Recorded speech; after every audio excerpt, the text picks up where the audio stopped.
Hello everyone and welcome back to Nimbus Academy. I hope आपकी ACF mains की preparation बहुत अच्छी चल रही होगी। उसी प्रिपरेशन में ऐड अप करने के लिए हम लेके आए हैं आपके लिए फॉरेस्ट्री ऑप्शनल के लिए एक टेस्ट सीरीज़। जो आपकी टेस्ट सीरीज़ है वो कॉम्प्रिहेंसिवली 10 टेस्ट में डिवाइडेड है। जो आपके 10 टेस्ट है वो सारा आपका सिलेबस बहुत कॉम्प्रिहेंसिवली डीप में उसको डिस्कस किया जाएगा। प्लस आपको मिलेगी एक्सपर्ट गाइडेंस, जिसमें जो है आपके टीचर्स जो आपको इवैल्यूएट करेंगे वो आपको बताएंगे कि आप कहाँ लैग कर रहे हो। प्लस आपकी डिटेल्ड इवैल्यूएशन तो साथ में होगी ही। जो आपकी टेस्ट सीरीज़ है वो 10 टेस्ट में डिवाइडेड है। जो आपका फर्स्ट टेस्ट था वो 2 दिसंबर को हेल्ड हो चुका है। 3 फरवरी तक आपकी ये टेस्ट सीरीज़ चलेगी। जो आपके 10 टेस्ट है वो पूरे आपके सिलेबस को अच्छे से कवर करते हैं। इससे आपका क्या होगा, अगर आपको लग रहा है कि आपके 2 ऑप्शनल है और ऑप्शनल अच्छे से कवर नहीं हो पा रहे हैं, लिमिटेड टाइम है, तो आप टेस्ट सीरीज़ को अटेम्प्ट कर सकते हो। जो उसका सोल्यूशन है उसमें आपको ऑलमोस्ट सारे टॉपिक्स अच्छे से कवर्ड होते दिखेंगे। ठीक है, जो आपका टेस्ट है वो कैसे डिवाइडेड है ये है आपके सामने गिवन। जो आपका फर्स्ट टेस्ट है उसमें आपके पास जो आपके यूनिट्स है वो यहाँ पे प्रेजेंट है। ये सारे यूनिट्स उस टेस्ट में कवर्ड होंगे। तो आपको सोल्यूशन में सब कुछ बहुत कॉम्प्रिहेंसिवली बताया जाएगा। तो अगर बाय एनी चांस आपके पास टाइमिंग नहीं है, टाइम आप इतना नहीं रख पा रहे हो सेकेंड ऑप्शनल के लिए, तो आप सिर्फ और सिर्फ अगर आप टेस्ट को अटेम्प्ट करो और आप सोल्यूशन को देखो तो एक मेजर चंक आपके सिलेबस का कवर हो जाएगा। अगर टेस्ट 1 को देखें उसमें आपके पास ये सारे टॉपिक्स मेंशन है, जैसे कि सिल्वीकल्चर हो गया, फॉरेस्ट इकोलॉजी हो गया, एनवायरमेंटल कंजर्वेशन हो गया। सेकेंड टेस्ट में आपके पास है forest pathology, entomology, wild life management. अगर आप देखो तो ये वाला थोड़ा सा टेक्निकल आ जाता है। तो अगर आपको कोई पोर्शन छोड़ना है एग्जाम पर्सपेक्टिव से, अगर आपको लग रहा है कि मुझे ये वाला पोर्शन सिर्फ और सिर्फ कंपल्सरी सेक्शन के लिए उतना ही पढ़ना है, बाकी ऑप्शंस में मैं एलिमिनेट कर सकती हूँ या कर सकता हूँ, तो आप इसको पढ़ सकते हैं। तो आपका जो ऑप्शनल का जो हिस्सा है, जो आपका कंपल्सरी सेक्शन होगा, वो इससे इजीली कवर हो जाएगा।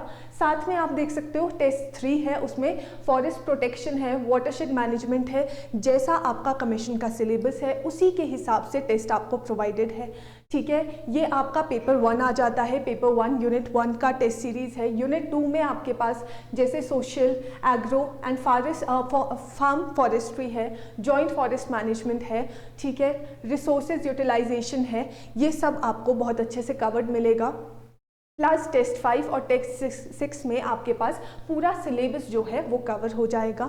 एक बार आपका पूरा सिलेबस कवर हो गया, जो कि 6 टेस्ट में आपके पास कॉम्प्रिहेंसिवली विद सोल्यूशन ऑलमोस्ट सारे टॉपिक्स आपके पास टैकल होंगे, तो आपके पास बचते हैं रिमेनिंग 4 टेस्ट। वो सारे फुल लेंथ टेस्ट होंगे, तो कुछ भी अगर रिमेनिंग पोर्शंस है वो यहाँ पे टैकल हो जाएगा। तो टेस्ट सीरीज़ के हेल्प से आपको ये बेनिफिट होगा कि आपको पूरा सिलेबस अगर लग रहा है नहीं कवर हो रहा है, टाइमिंग में थोड़ी शॉर्टफॉल है, तो आप टेस्ट सीरीज़ की हेल्प से अपना पूरा सिलेबस कवर कर पाओगे। अब यहाँ पे आपको दिया गया है कि ओवरऑल स्ट्रक्चर क्या है पेपर का। मोस्टली क्या क्वेश्चंस ऐसे हैं जो रिपीटेडली पूछे गए हैं, तो इन पे आप ज़्यादा फोकस कर सकते हो। फॉर एग्जांपल GIS हो गया, जोग्राफिकल इंफॉर्मेशन सिस्टम, वाटरशेड्स हो गया, फॉरेस्ट मैनेजमेंट प्रिंसिपल हो गया, then there is biodiversity, soil. ये सारे ऐसे टॉपिक्स हैं जो बहुत ज़्यादा कॉमन है, एट द सेम टाइम बहुत ज़्यादा इंपॉर्टेंट है, तो इनके ऊपर आप ज़्यादा फोकस कर सकते हो। शॉर्ट नोट्स आपको प्रोवाइडेड होंगे। Then there are another topics जो आपके पार्ट 2 में आते हैं, जैसे फॉरेस्ट पॉलिसीज़ है, वुड साइंस है, एग्रो फॉरेस्ट्री है, प्लस सोशल फॉरेस्ट्री है, प्लांट डिजीजेस है। ये सारे इंपॉर्टेंट टॉपिक्स हैं, ऐसे टॉपिक्स हैं जिनके आने की प्रोबेबिलिटी बहुत ज़्यादा है, तो इनके ऊपर कॉन्सेंट्रेटेड आपको अच्छे क्वेश्चंस मिलेंगे, सॉल्यूशंस मिलेंगे, जैसे कि कमीशन चाहता है आप आंसर करो। आगे चलते हुए हम ये देखते हैं कि अगर आपको प्रिपेयर करना है, आप किस हिसाब से अपनी स्ट्रैटेजी रख सकते हो। पहली बात है कि आपको एक सॉलिड फाउंडेशन की ज़रूरत है। तो फाउंडेशन के लिए ये बहुत ज़्यादा नेसेसरी है कि आप जो है इम्पॉर्टेंट टॉपिक्स को कभी मिस मत करो। जो भी इम्पॉर्टेंट टॉपिक्स हैं जो बेस बना रहे हैं, जैसे कि फॉरेस्ट मेंसुरेशन हो गया, ecological basics, then there is silviculture, ये सारे टॉपिक्स जो है इसकी फाउंडेशनल नॉलेज होना आपके लिए बहुत इंपॉर्टेंट है, जो कि आपके फॉरेस्ट्री ऑप्शनल का बेस बनाएंगी। आगे चलते हुए हमें ये देखना ज़रूरी है कि जब भी हम क्वेश्चंस को टैकल करें या फिर जब भी हम पढ़ाई कर रहे हैं, हमें हमेशा आंसर्स कैसे करने हैं, एक आपको माइंड मैप यूज़ करने की बहुत ज़्यादा ज़रूरत है और आदत भी आपको बनानी है। एक तो इनसे क्या फ़ायदा होता है कि आपको पढ़ना ईजी हो जाता है। फॉर एग्जाम्पल, अगर आप बायोडाइवर्सिटी पढ़ रहे हो तो बायोडाइवर्सिटी को आप एक फ्लो चार्ट की फॉर्म में याद कर सकते हो। जैसे आपने बायोडाइवर्सिटी पढ़ा तो आपने लिखा कि ये 2 टाइप की होती है, ठीक है, इन सीटू, एक्स सीटू। फिर आप इसके एग्जाम्पल यहाँ पे साथ में मेंशन कर सकते हो कि इन सीटू जो बायोडाइवर्सिटी है वो कहाँ कहाँ होती है, जैसे नेशनल पार्क्स में, बायोस्फीयर रिजर्व्स में। देन एक्स सीटू जैसे आपके जूलॉजिकल पार्क्स में।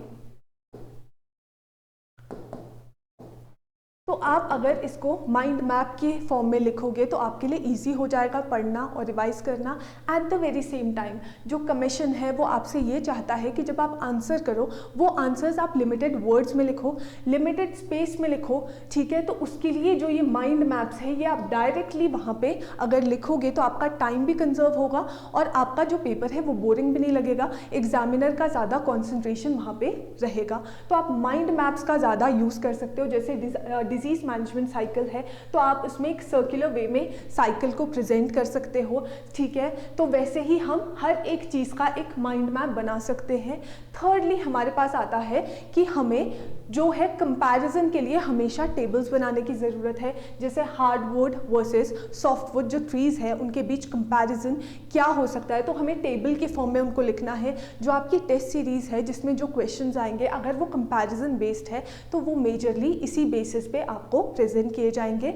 तो वही चीज़ आपके लिए आपके खुद के प्रिपरेशन के लिए भी काफ़ी ज़्यादा हेल्पफुल रहेगी, ठीक है। तो इसी टेस्ट में जो है आपको ये भी समझना है कि आपको मॉडल आंसर्स पता होने चाहिए।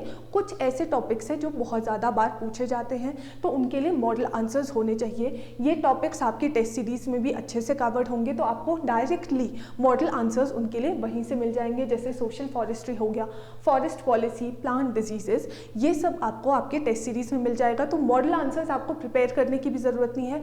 मॉडल आंसर्स आपको हेल्प करते हैं ये अंडरस्टैंडिंग के लिए कि कोई भी क्वेश्चन आता है तो आपने कैसे टैकल करना है। पहले आपने इंट्रोडक्शन लिखनी है, बॉडी एंड देन कंक्लूजन। तो इसी फॉर्म में आपके पास टेस्ट सीरीज में सारे क्वेश्चंस टैकल होंगे तो आपके लिए एक इजी अंडरस्टैंडिंग हो जाएगी और मॉडल आंसर्स आपको बने बनाए मिल जाएंगे। तो ये हमारे पास आपके जो टेस्ट सीरीज है उसका एक मॉडल है।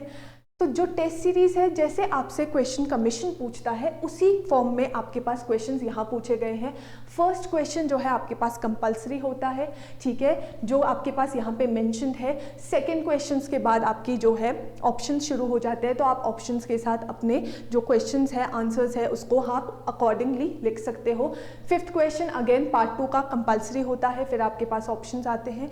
जैसे कमीशन आपका एग्जाम फॉर्म करता है सिमिलर पैटर्न के ऊपर आपकी ये टेस्ट सीरीज जो है अलाइंड होंगी। उसके बाद आपका ये आता है जो सोल्यूशन है। सोल्यूशन किस बेसिस पे है, जैसे हमारा मॉडल आंसर होना चाहिए, आपको एक इंट्रोडक्शन मिलेगा, फिर आपको बॉडी मिलेगी जो कि मोस्टली किस फॉर्म में है, पॉइंट वाइज फॉर्म में, ताकि आपके लिए अंडरस्टैंडिंग भी ईजी हो, याद करना भी ईजी हो और जब आप क्वेश्चन को अटेम्प्ट करो पेपर में तो आप इसी फॉर्म में लिख के आओ ताकि आपको मैक्सिमम मार्क्स जो है फेच हो सके, ठीक है। तो ऑलरेडी हमारी टेस्ट सीरीज चल रही है एग्रीकल्चर की, हॉर्टिकल्चर की as well as environment science की।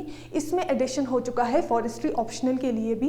तो ये आपके प्रिपरेशन को बहुत ज़्यादा हेल्प करेगी, आपको बहुत ज़्यादा सपोर्ट करेगी।